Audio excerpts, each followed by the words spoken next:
Anand Ramlogan has admitted that he was part of the cabinet meetings that oversaw the approval of Section 34 for early proclamation by President George Maxwell Richards. The AG says he sat in the meeting, but Justice Minister Herbert Volney was the one who led the entire process. He says, coming from a background as a civil attorney, that legislation of a criminal nature was better suited for Minister Volney, and he says he sees no reason for him to step down.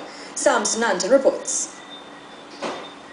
The Attorney General says yes, he was at the cabinet meetings that oversaw the process for an early proclamation of Section 34, but he maintains that dismissed Justice Minister Herbert Volney was entirely leading the process. He says as AG, he came from a career of civil and not criminal matters, and that criminal legislation fell to Mr. Volney.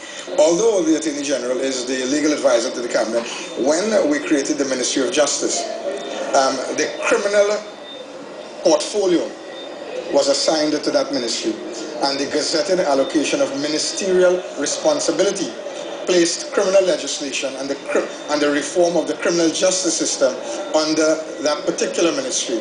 That meant, therefore, that the staff with the expertise in criminal law will go to that ministry. But he is the legal advisor to the cabinet on all legislation. I can give advice with the benefit and support of the staff in the public service that will be resident within any ministry. No minister can act without the advice and guidance of the support staff that he has in the ministry.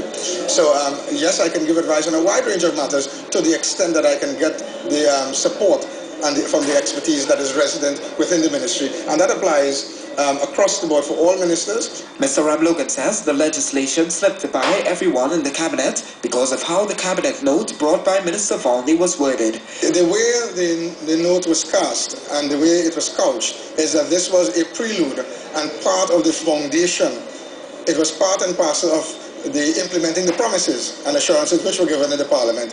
And if you read the paragraph, you will see that one got the impression that, look, this is in fact part of the implementation process that is necessary to operationalize the rest of the Act. So that when looked at from that perspective, one can well understand why people bought into it.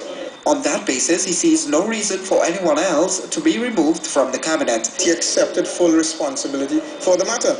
He, having said as a line minister that he accepted full responsibility for the matter, I think it is really now down to political gamesmanship to now call for the head of anybody else.